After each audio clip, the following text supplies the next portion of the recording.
Olá, olá, turma. Vamos retomar uma aula nossa. A gente vai começar falando hoje um pouquinho sobre radioatividade, tá? Então, deixa eu compartilhar com vocês aqui para que vocês possam acompanhar.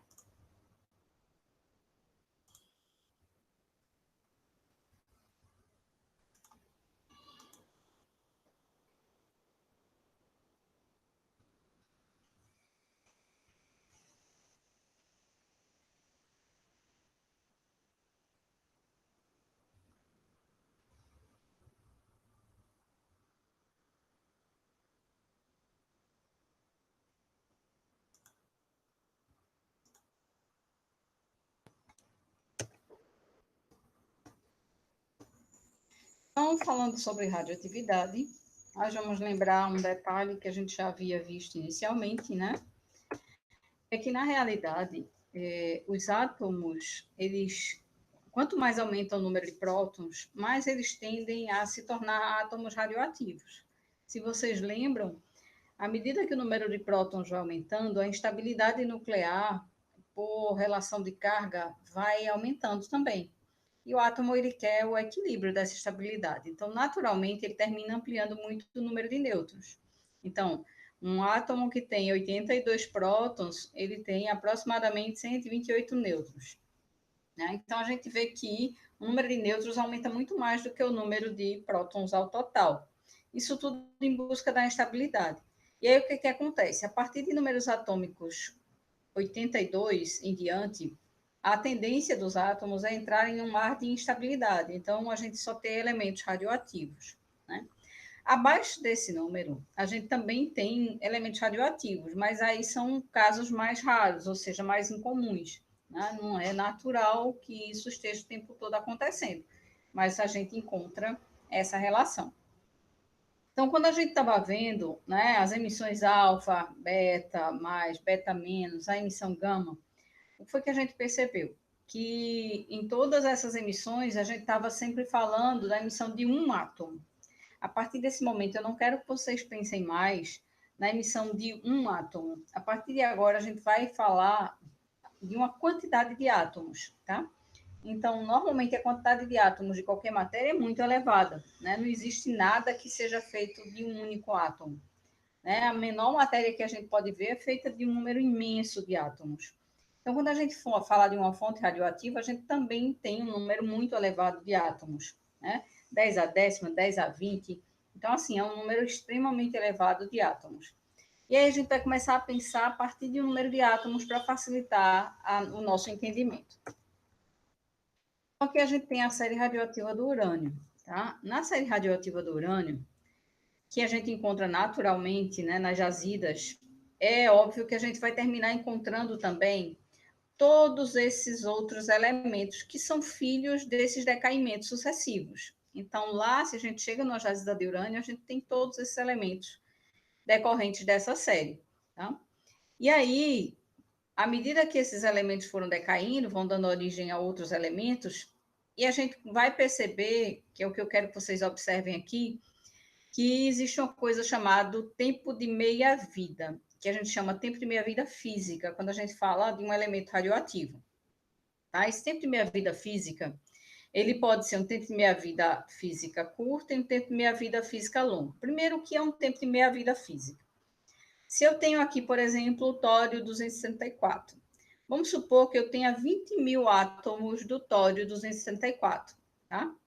Aí aqui embaixo tem 24,1 dias. Esse é o tempo de meia-vida do tório 234. Isso aqui me indica o quê? Que se nesse exato instante eu tenho 20 mil átomos desse tório, daqui a 24,1 dias eu vou ter só a metade. Ou seja, se agora eu tenho 20 mil, daqui a 24,1 dias eu terei 10 mil. Se passar mais 24,1 dias, daqueles 10 mil eu vou ter 5 mil. E assim sucessivamente. Então, eles vão reduzindo, né, exponencialmente. Então, esse tempo necessário para reduzir o número de átomos inicial à metade é o que a gente chama de tempo de meia-vida física, tá? Esse tempo de meia-vida física aqui, ele pode ser curto ou longo. O que é um tempo de meia-vida física curto? É aquele tempo de meia-vida que é representado por dias, horas, minutos, segundos, tá? Todos os tempos de meia-vida que são representados em anos, eles são tempos de meia-vida longa. Então, vocês veem que na série radioativa do urânio, tá? Ninguém vai decorar nenhum desses elementos, nem quais são as suas emissões, nada disso, não é esse o objetivo, é só para que vocês possam acompanhar. Então, o que é que acontece? Dentro dessa série radioativa, vocês percebem, esses que estão em vermelhinho, são elementos de meia-vida longa. Por exemplo, o rádio 226, ele tem um tempo de meia-vida de 1.600 anos, tá? Então, se eu tiver 20 mil átomos dele agora, vai demorar 1.600 anos para que reduza a metade. Então, esse é o tempo de meia-vida do rádio 226. E o rádio tem tempo de meia-vida curta, esse tório 230 tem meia-vida longa, o tório 230 tem meia-vida longa, então o que está em vermelho tem meia-vida longa porque está tudo em anos, tá? Mesmo que seja milhões, bilhões, trilhões de anos. E os outros que estão em amarelinho são os de meia-vida curta. O de azulzinho é o estável, que não é mais radioativo. Então, tudo no final termina em chumbo, né? E aí, naturalmente, o chumbo 206 aqui, que não é radioativo. Aí, o que a gente tem? Para vocês terem ideia, né? O urânio 268 emitiu alfa. Então, eu vou ter os átomos de urânio 238, eles são emissores alfa.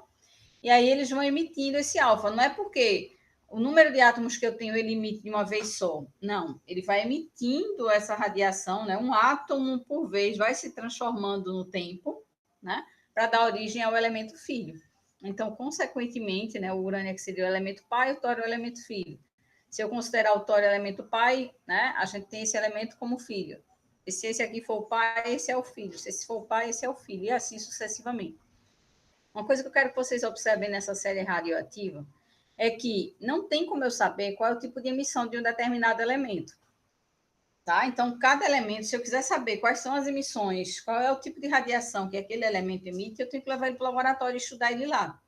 Não é pelas características dele necessariamente que eu vou dizer que ele é um elemento emissor alfa ou beta menos, tá?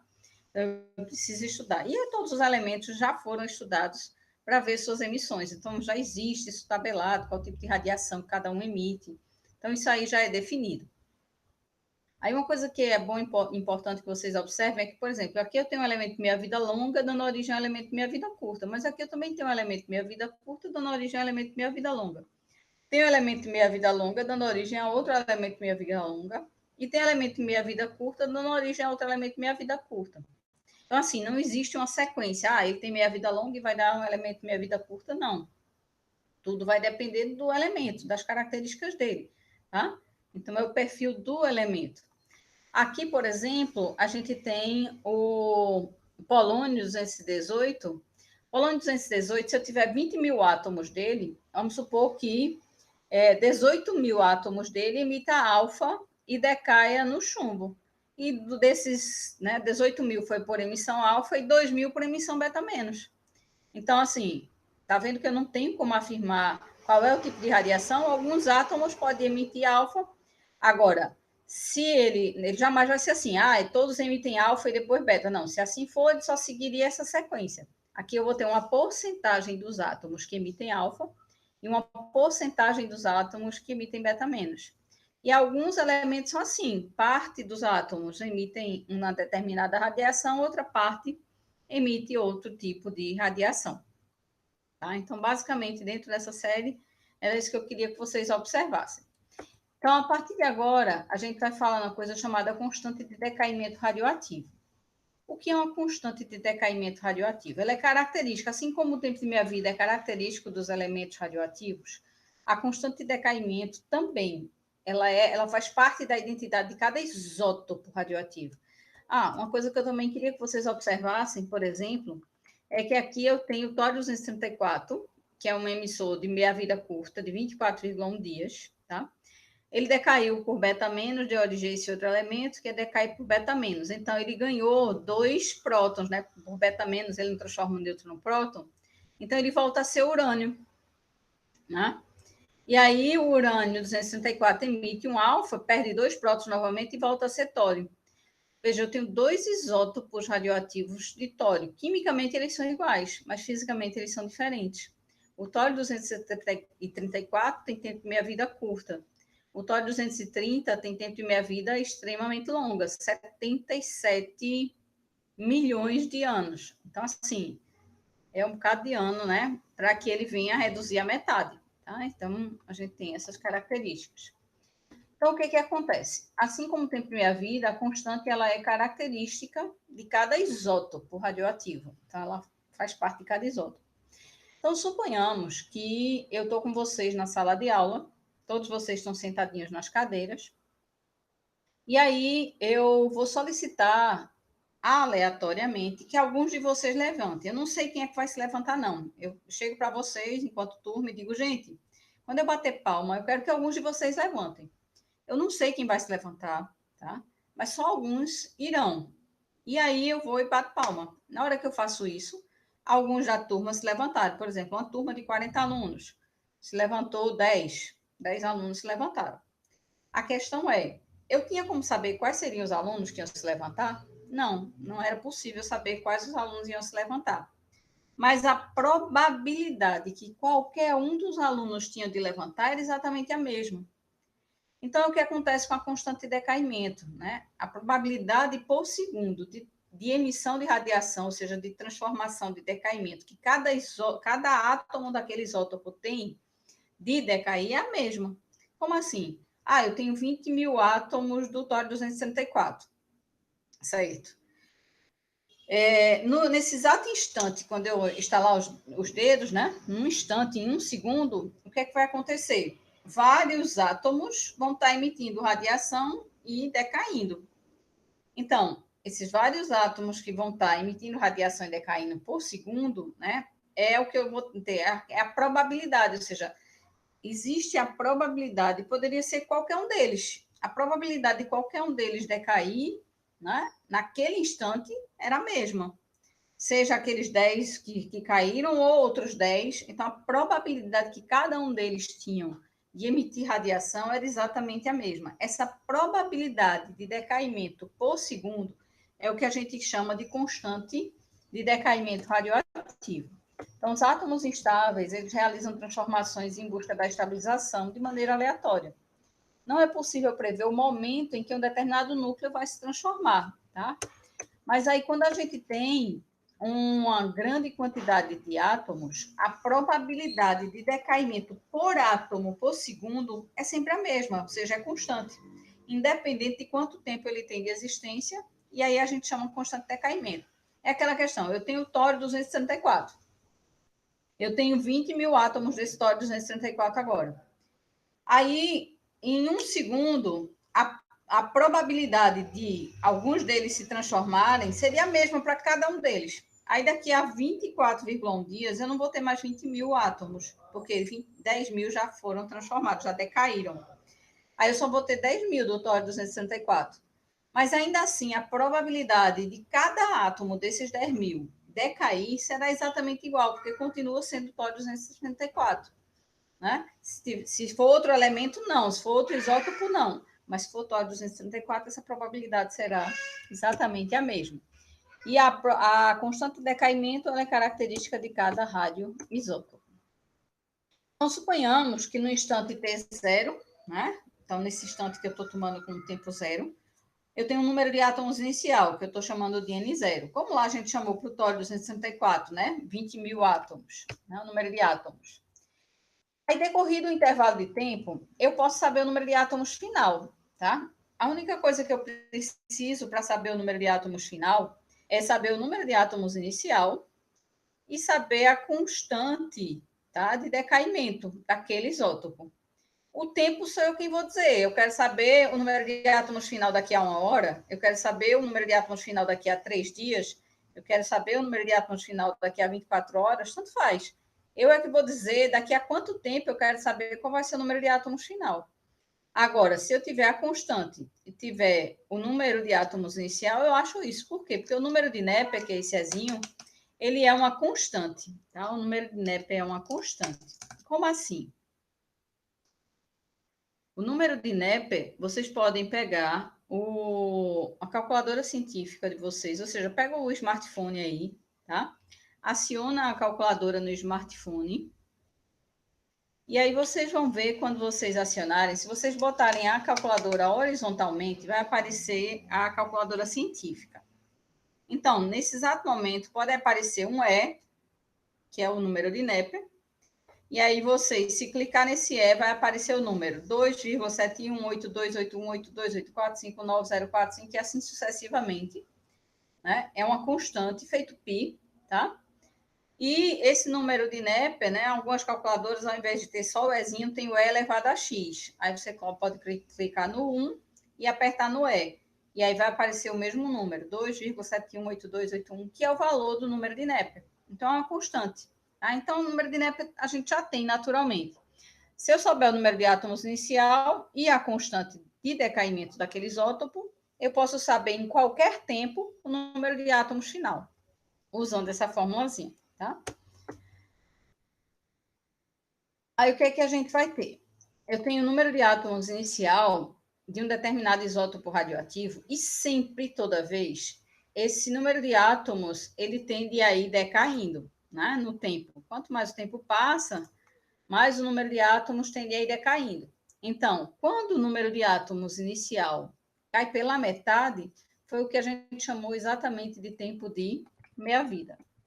Aqui está o conceito que eu já falei, né? Tempo necessário para que metade dos núcleos se desintegrem, e cada isótopo tem uma meia-vida característica. Aqui a gente tem um exemplo de meia-vida, tá? Meia-vida física do iodo 131, que é muito usado em medicina nuclear, para exame de tireoide, para tratamento também. Ele tem um tempo de meia-vida de 8 dias. Tá? Isso significa que a cada 8 dias, a atividade ou o número de átomos inicial será reduzido a metade.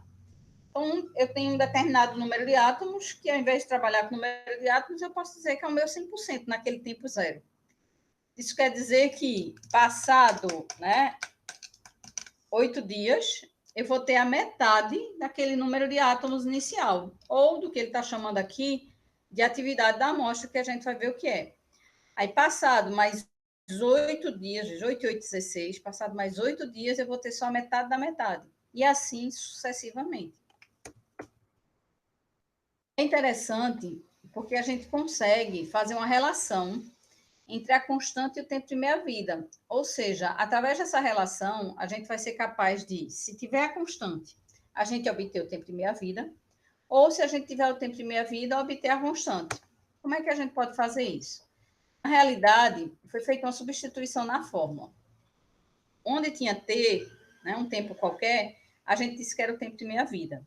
E onde tinha o número de átomos final, a gente botou o número de átomos inicial dividido à metade. Por quê? Quando o número de átomos final é a metade do inicial, é exatamente o tempo de meia-vida. Então, quando a gente substituiu isso naquela fórmula, que era N, né, então, no lugar de N, eu botei N dividido por 2, é igual a N0 vezes E elevado a menos lambda T. Só que o T, no caso aqui, deixou de ser T e passou a ser o tempo de meia-vida.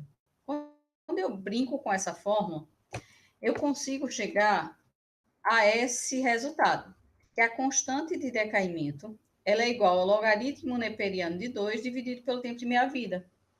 Ou seja, logaritmo neperiano de 2 é uma constante. Se a gente colocar em qualquer calculadora científica, a gente acha o valor, tá? Mas também é um valor simples, 0,693 é o valor do logaritmo neperiano de 2. Então, a constante é a mesma coisa que 0,693 dividido pelo tempo de meia-vida. Então, se eu tiver o tempo de meia-vida, eu acho a constante. Se eu tiver a constante, eu acho o tempo de meia-vida. Só lembrando um detalhe. A constante, ela é por segundo, tá? Logo, para jogar o tempo de meia-vida na fórmula, ele tem que estar em segundo. Então, por exemplo, se o tempo de meia-vida, que eu quero saber, né, o tempo de meia-vida de um isótopo é de um dia, eu tenho que transformar um dia em segundo. Então, eu vou multiplicar 24 horas por 3.600, acho em segundo, jogo aqui e vou encontrar, consequentemente, o valor da constante, tá? Então, se a gente quiser brincar, por exemplo, vamos dizer que eu tenho um elemento com tempo de meia-vida, deixa eu preparar aqui para a gente ver rapidinho. Eu tenho um elemento com tempo de meia-vida de, vamos supor, 2 horas. 2 horas é o tempo de meia-vida desse elemento. Aí eu quero saber qual é a constante. Como é que eu posso fazer? Divido 0,693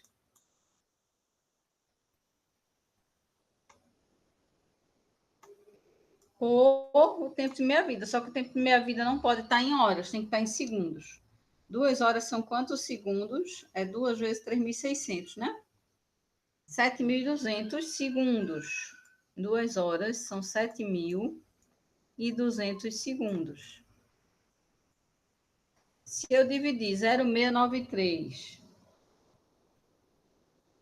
dividido por 7.200, a gente vai ter um valor de 0,0009625. 9625 por segundo. Essa é a probabilidade que cada átomo tem de se transformar por segundo se o tempo de meia-vida for de 2 horas. Então, a probabilidade que cada átomo daquele isótopo tem de se transformar por segundo é essa. Veja que é uma probabilidade baixa, né? Isso aqui dá, na realidade, se a gente for para lá, 3, 9, 10 a quinta, né? 9,6, se a gente for para lá.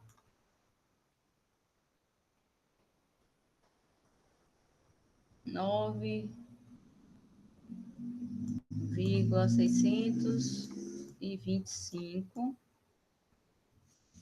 não é isso? Vezes 10 a menos 5, né?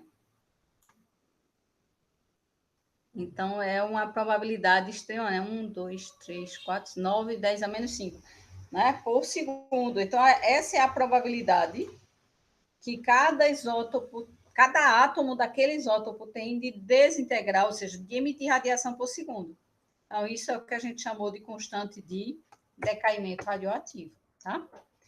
Aí é interessante porque a gente está falando só de elementos radioativos, de isótopos radioativos. A gente viu que a gente tem como saber o número de átomos final de um determinado isótopo se eu tiver o número de átomos inicial e a constante. Só que trabalhar com o número de átomos não é uma coisa muito simples sempre, né? Não é tão fácil de achar. E como eu estou trabalhando com um elemento radioativo, na realidade, eu posso simplesmente usar a radiação dele para que a gente tenha uma relação mais fácil. Como assim? Existe um equipamento chamado activímetro, tá? Que esse equipamento ele é cilíndrico normalmente, então ele tem um formato cilíndrico, esse equipamento. E a gente bota uma tampinha nele. Ele vai estar ligado a um circuito elétrico. Ele vai estar ligado a um circuito elétrico, tá? E aí, o que é que vai acontecer? Nesse circuito elétrico, se a gente pegar uma fonte, colocar uma fonte aqui dentro de radiação, tá? Ela está emitindo radiação. E essa radiação está batendo na parede desse tubo. Esse tubo ele tem sensibilidade para perceber essa radiação que está chegando aqui. Então, vamos dizer que ele está sentindo, né? Ele acabou de sentir que em 1 segundo ocorreram 400 emissões, 400 que a gente vai chamar desintegrações por segundo. Deixa eu apagar aqui para ficar melhor.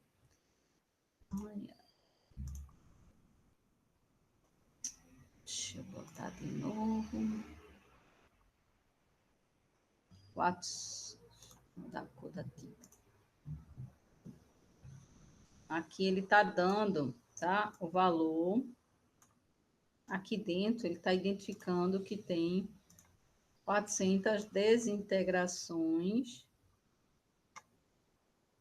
O que é que isso quer dizer, desintegrações por segundo? O que é que ele está me dizendo? Que aquela fonte que eu coloquei ali dentro está batendo na parede 400 radiações por segundo, que foram emitidas por aquela fonte. Suponhamos que essa fonte tenha sido justamente o tório 234. Tá? Então, a gente tinha o tório 234. Deixa eu pegar aqui. E o tório 234, se vocês lembram, a gente disse que o número de átomos inicial dele era de 20.000 átomos. 20.000 átomos. Mas vamos supor que eu nem soubesse qual era o número de átomos iniciais, tá? Aí coloquei aqui. Aí eu digo, ó, por segundo está dando 400 desintegrações agora, nesse tempo que eu estou chamando tempo zero, né? Tempo inicial, que eu estou chamando tempo zero. Esse seria o número de átomos inicial. E aqui seria a atividade inicial, que é o número de desintegrações por segundo. Então, ele está me dando a atividade inicial, tá? De 400 desintegrações por segundo.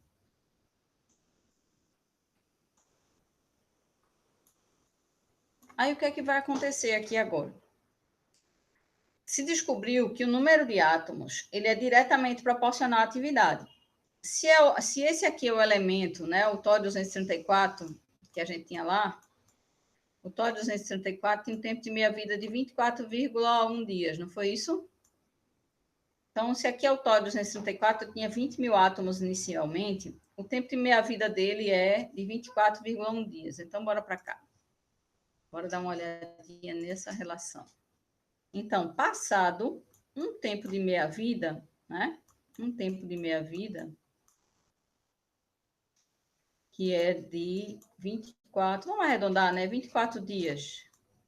Passado 24 dias, eu peguei a mesma fonte e fiz novamente a avaliação dessa contagem. Então, fui lá, levei para o activímetro, né? Quando eu coloquei lá no activímetro, ele estava ligado ao circuito. Aí eu coloquei lá dentro a fonte. E aí, ao colocar a fonte lá dentro, passado esses 24 dias, eu só tenho 10.000 átomos, tá? Mas vamos supor que eu nem soubesse disso. Quando eu medi, né, coloquei lá dentro, ele está me dizendo que só tem 200 desintegrações por segundo. Ou seja, independente de eu saber ou não o número de átomos, eu percebi que ao passar um tempo de minha vida, a atividade reduziu pela metade, assim como o número de átomos teria reduzido a metade. Então, o tempo de meia-vida, o número de átomos e a atividade, eles têm uma relação diretamente proporcional. Então, ao invés de eu usar a fórmula com o número de átomos, eu posso usar a fórmula usando a atividade. A atividade final vai ser igual à atividade inicial vezes E elevado a menos lambda T, tá? Então, em qualquer tempo, se eu souber a constante e sabendo a atividade inicial, eu acho a atividade final. Ao invés de usar o número de átomos, eu uso a atividade, certo?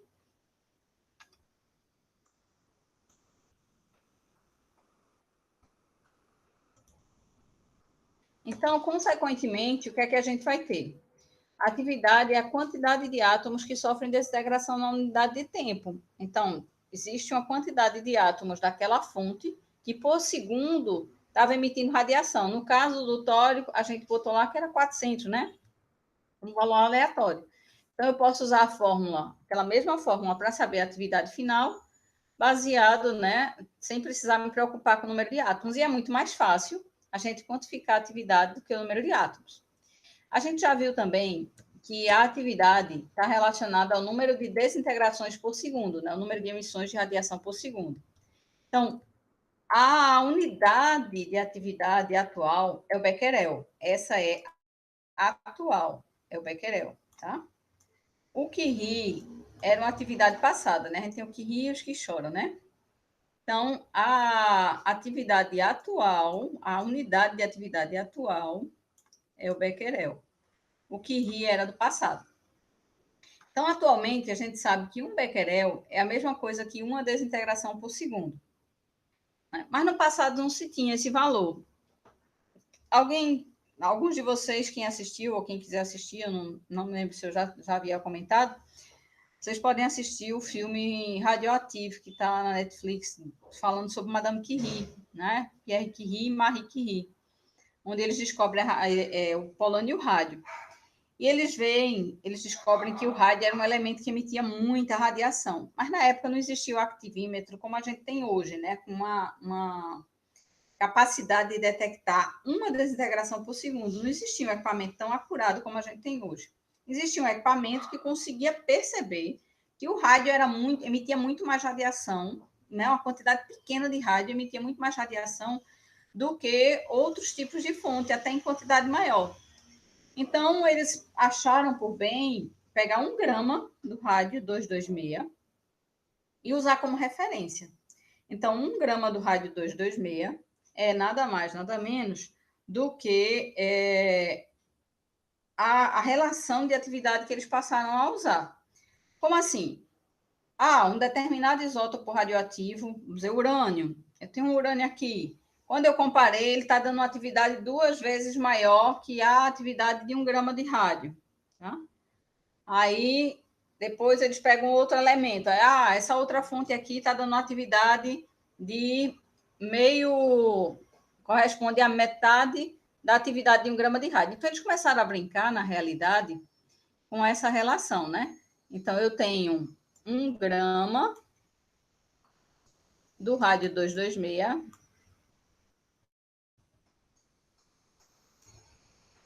Então, esse 1 grama do rádio 226 tem uma determinada atividade. Né? Então, eles usaram como referência. Aí eu tenho uma outra fonte qualquer, uma outra fonte, que estava dando 2 vezes a atividade, né? 2 vezes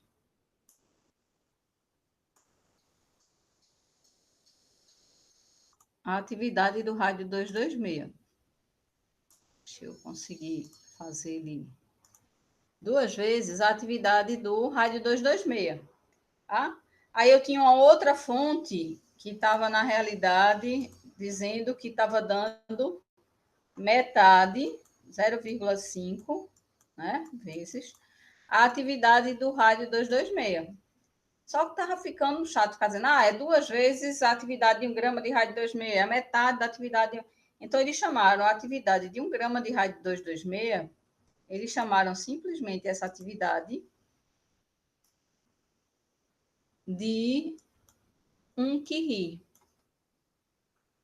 Então, a atividade de 1 grama de rádio 226 era 1 curie. Então, essa fonte que estava com 2 vezes a atividade de 1 grama de rádio 226 seriam 2 curie. E essa aqui, que era metade da atividade de 1 grama, seria meio curie. E assim eles passaram a usar. A questão é que, na atualidade, eles pegaram 1 grama do rádio 226 e jogaram dentro do activímetro, aquele detectorzinho. Quando eles colocaram dentro do activímetro, né, o que foi que aconteceu? O activímetro disse que 1 grama do rádio 226 tem exatamente 3,7 vezes 10 a décima desintegrações por segundo. Ou seja, 1 grama do rádio 226 equivale a 3,7 vezes 10 a décima becqueréis. Se 1 grama do rádio 226 é 1 curie, então 1 curie é a mesma coisa que 3,7 vezes 10 a décima becqueréis. Tá? Então, na atividade atual, a gente conseguiu, né, usando um activímetro, identificar quanto vale um curie. Então, veja que o curie são 37 bilhões de desintegrações por segundo. 1 grama do rádio emite 37 bilhões, ou seja, 37 bilhões de átomos emitem radiação por segundo, tá? De uma fonte de 1 grama de rádio 226. Ok? E aí a gente entra em algumas aplicações, tá? Algumas aplicações, por exemplo, na medicina nuclear. A medicina nuclear, ela está dividida, tá, em 2 modalidades. A gente tem a medicina nuclear SPECT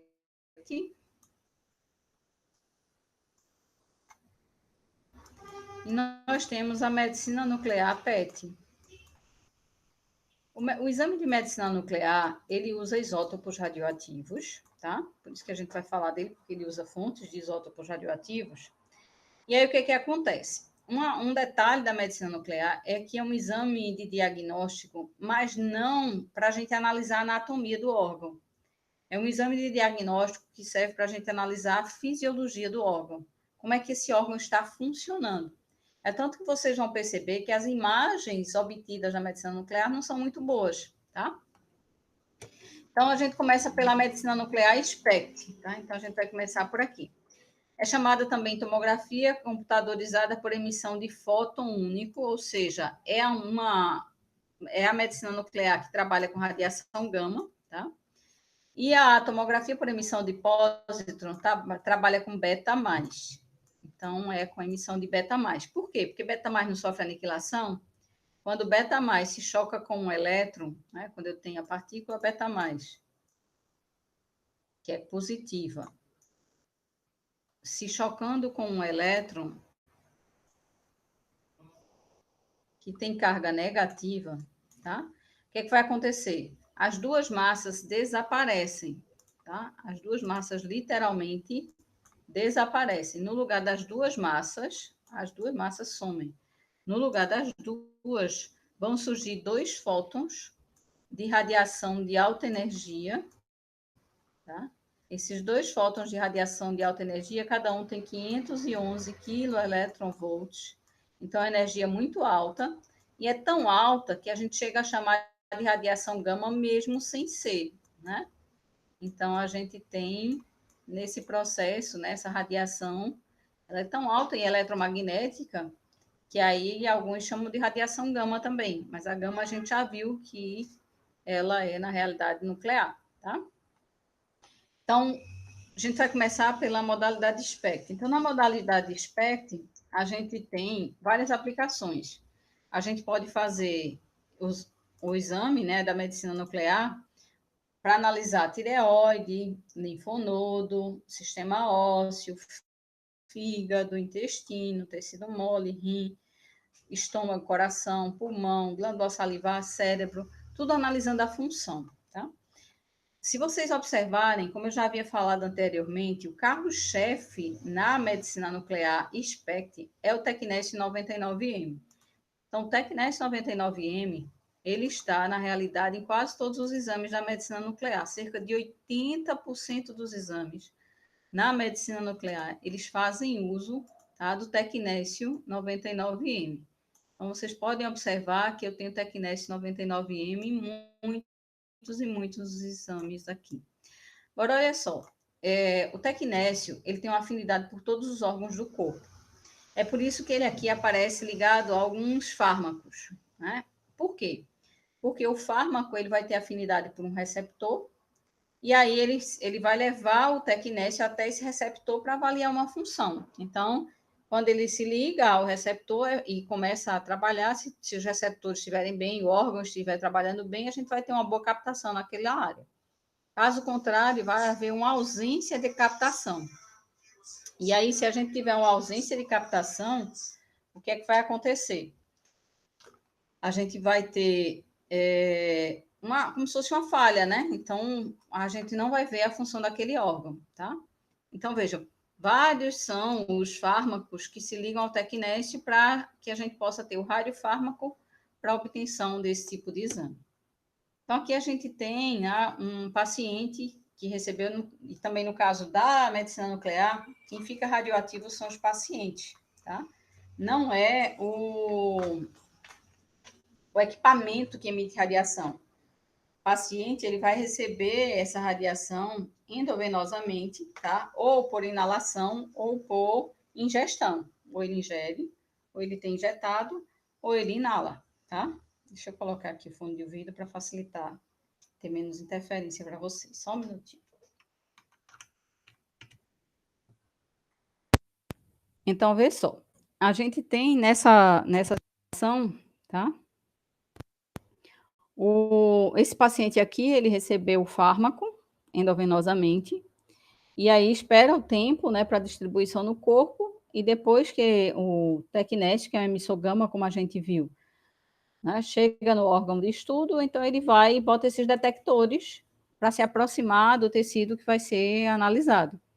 E aí capta a radiação que está saindo do paciente e vai gerar a imagem final. Aqui a gente tem alguns vídeos que vocês podem ver, que eu deixei para que vocês vissem, tá? Deixa eu ir adiante para a gente ver aqui.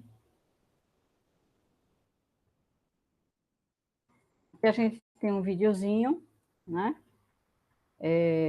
O link desse vídeo está aqui para vocês visualizarem. Deixa eu ver se ele abre logo.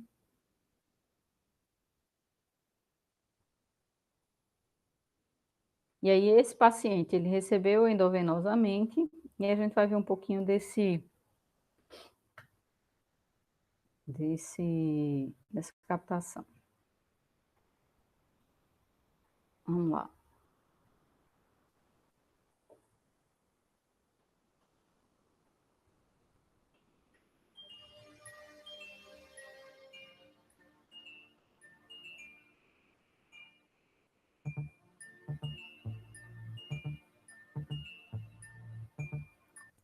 Deixa eu adiantar para que vocês possam ver a parte mais interessante, ele recebendo, né, injetável, o material, tá? Vocês podem assistir o link com mais calma, né, em outro momento, o link está disponível. E aqui a gente vê, né, quando ele é colocado, depois que esperou o tempo de distribuição no corpo para que vá para o órgão-alvo, né, ele é colocado dentro da gama câmera para que ela possa detectar a radiação que vai estar sabendo, está saindo dele. Na realidade, aqui a gente vai estar fazendo uma cintilografia de cérebro, tá? Nesse caso aqui. E aí a gente consegue perceber os parâmetros utilizados nesse tipo de cintilografia são parâmetros já conhecidos, ou seja, já existe uma forma de captação de um cérebro normal, né, e ele trabalha em cima dessa perspectiva, tá?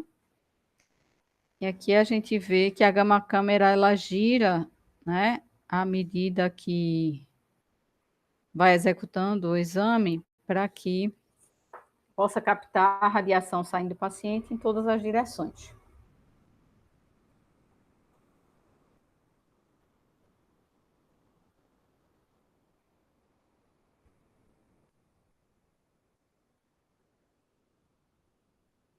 Ok?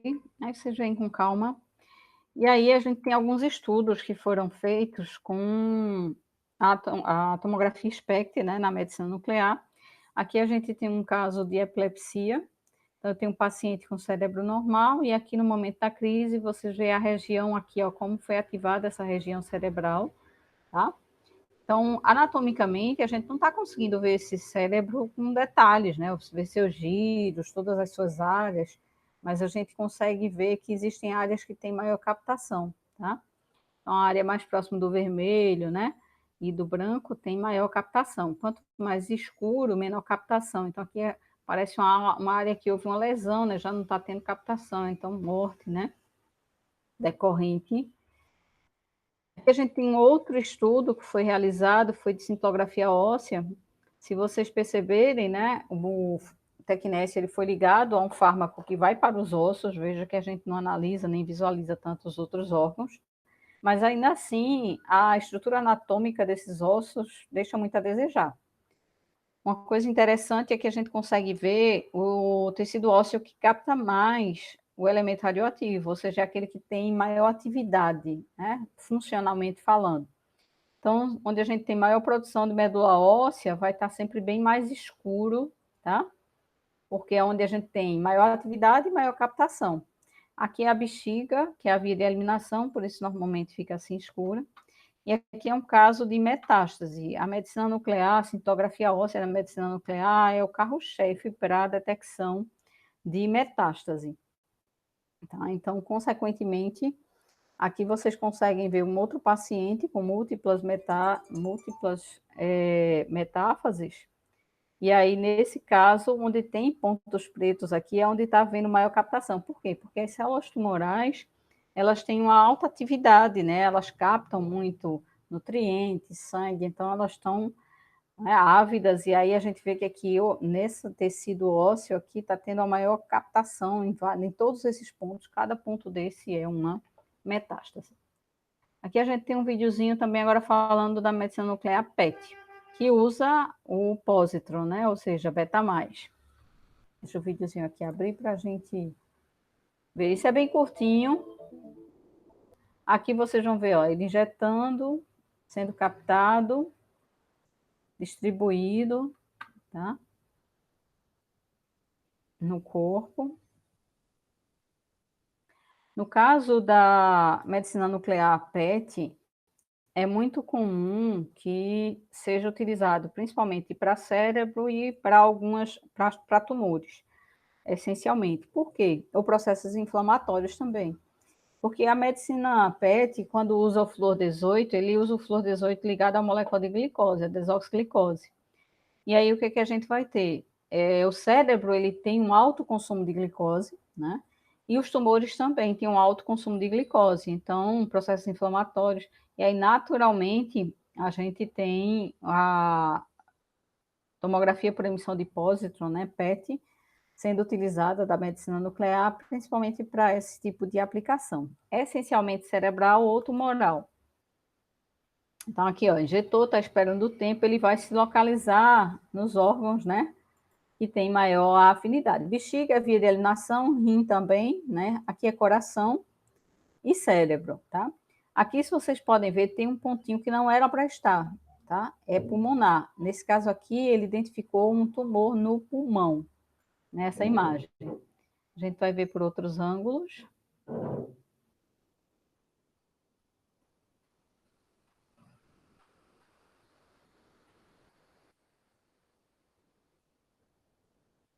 Aí, quando o isótopo chegou lá, na área de captação, né, onde ele...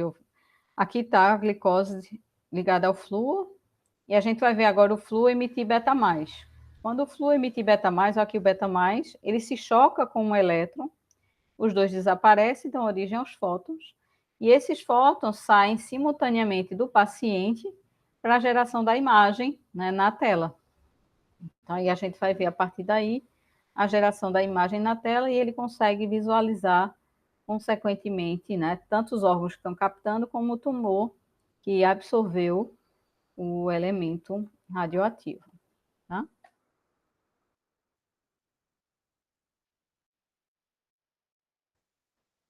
Então, aqui são alguns estudos de áreas cerebrais, tá? Usando PET.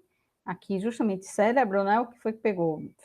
Injetou no paciente, aguardou, redistribuiu e depois começou a estimular o cérebro desse paciente. Como?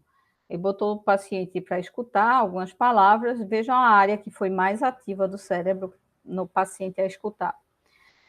Quando mostrou as palavras para ele ver, a região cerebral que mais ativada foi, fez ele falar algumas palavras, quando ele falou, a região do cérebro mais ativada foi essa, e aqui quando fez ele pensar, a região, então veja, cada região cerebral mostrando-se já nesse exame responsável por uma função específica.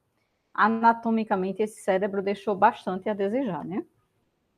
Aqui a gente tem outros estudos, efeito de droga, por exemplo, cocaína, né? Aqui eu tenho um cérebro normal, aqui eu tenho o cérebro de um paciente com cocaína, que fez uso de cocaína. Eu até brinco, eu digo, não, foi um apagão nesse cérebro, porque a parte mais ativa, né, tá entre laranja, amarelo e vermelho, e a gente vê que esse cérebro não tem, ele está quase que inativo, ele entra num estado de inativação impressionante, tá? É como se ele nem estivesse funcionando, né? Aqui a gente tem também para estudos de doença de Parkinson, tá? Um cérebro normal, um cérebro com doença de Parkinson. Então, para comparar, né, e a gente vê que existe redução, né, de atividade, mas também ausência de atividade em algumas áreas. Aqui na doença de Alzheimer, de forma semelhante, né, a gente consegue perceber que existe ausência de sinal, né, ou seja, de captação do radiofármaco, né, e uma falha bem considerável. E aí a gente sai da medicina nuclear e vem para a radioterapia. A radioterapia, como o nome diz, é terapia com radiação ionizante, né? E a gente tem duas modalidades de radioterapia. A gente tem a teleterapia e tem a bracterapia. A teleterapia, como o nome diz, terapia à distância. Tele vem feito telefone, né? Falar à distância. Então, não é uma distância tão grande quanto um telefone. Mas quando as fontes estão a uma distância mínima de 20 centímetros ou superior a isso, tá? A gente fala que é teleterapia. Quando as fontes estão mais próximas que 20 centímetros ou encostado no paciente, no tumor, dentro do tumor, a gente chama de bracterapia. Na teleterapia, a gente tem, ainda hoje é usado o cobalto 60, era usado 107, 137, mas depois do acidente de Goiânia entrou em desuso, né? E essencialmente hoje os aceleradores lineares que estão tomando a frente, inclusive do uso do cobalto 60. Então, os aceleradores lineares, eles produzem raio-x de altíssima intensidade, tá? Com energias que superam muita radiação gama do cobalto 60, por exemplo, tá? Na bracterapia, a gente normal, duas fontes muito usadas é o iodo 125, que é essas sementinhas aqui, que é de iodo 125, aqui está em comparação com a moeda, para vocês terem uma ideia, né? E o irídio 92. O iodo 125 é usado muito para câncer de próstata, né? E o irídio 92 para vários tipos de câncer. Tá? Aqui a gente tem um exemplo de teleterapia, o paciente está deitado, né? A fonte está aqui dentro, então é um emissor de raio-x de alta intensidade, um acelerador linear. E aqui eu tenho, consequentemente, né, o pessoal posicionando, né, organizando, e eles saem da sala e acionam esse equipamento lá de fora. Então, ele vai emitir radiação, né, na região tumoral, depois que os responsáveis saem da sala. E aqui a gente tem exemplo de bracterapia, uma bracterapia de mama e uma bracterapia de próstata. Para a bracterapia, com irídio 92, é muito usado esse robozinho hoje, atualmente, né? Então, esse robozinho, ele fica com a fonte de irídio interna aqui, né? E cirurgicamente o paciente recebe uns catéteres, e aí vai ser ligado esses cabos até o catéter de radiação, né? E aí, naturalmente, a fonte vai sair, a pessoa sai da sala, a fonte vai ser deslocada, né, automaticamente, né, por um sistema, essa fonte sai e vai até adentrar o tecido, né, que precisa ser irradiado. Quando isso acontece, aí a fonte é removida, volta para o robozinho, né, e aí a paciente recebeu a dose necessária.